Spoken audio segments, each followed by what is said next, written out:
bet. All right, next stop, first floor. This is not your typical job. See if we get stuck here, get us out.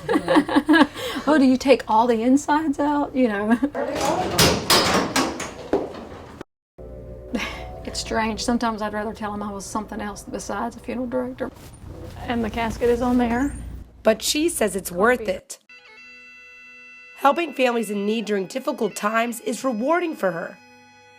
You know, I had a family recently that said, "You've entered my heart since this whole process," and she said, "You have just become part of my family, and I don't know what I would do without you." And to hear them say that, that's what you do this for. She wears 2 hats at the Ravenhorse Funeral Home, as a funeral director Here we have our urn art. and an embalmer. You're replacing bodily fluids with chemicals. You cosmetize and dress and prepare each person for visitation. This job, it's not that common. They sometimes say funeral directors have split personalities because a funeral director sitting and making funeral arrangements has to be compassionate and caring and then turn right around and go and do the embalming process, and you have to kind of disconnect yourself a little bit. And it does take a certain personality to work in this business, especially for women. About 43% work as funeral directors, according to a 2010 study done by the New York State Funeral Association. At a young age, Harrington worked with her mother in a funeral home as a bookkeeper, but she did not expect this to be her calling. I would sit at my desk and cry every day and say, "I can't do this, there's no way I can do this." A couple years later, decided, hey, I think I can do this. I enjoyed helping the families. To hear them say, "Thank you so much, for what all you've done. You've really helped me through this. I couldn't have done it without you." It just kind of was very rewarding.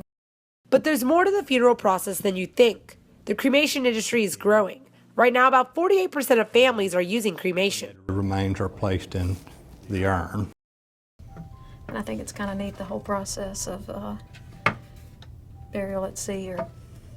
But before this happens, the body needs to burn at about 1,500 degrees for 2.5 hours. Remains are removed or pulled forward from the retort. Steve Newman, some say, is a triple threat. He's a certified cremationist, a funeral director, and an embalmer. I felt I had something to offer to families in a time of need, and that's the dream I pursued. An airtight top with a gasket. While cremation is a technical process, Newman wants to remind future cremationists to keep in touch with their emotions. Things not to say to a family that I understand how you feel unless you've been there yourself.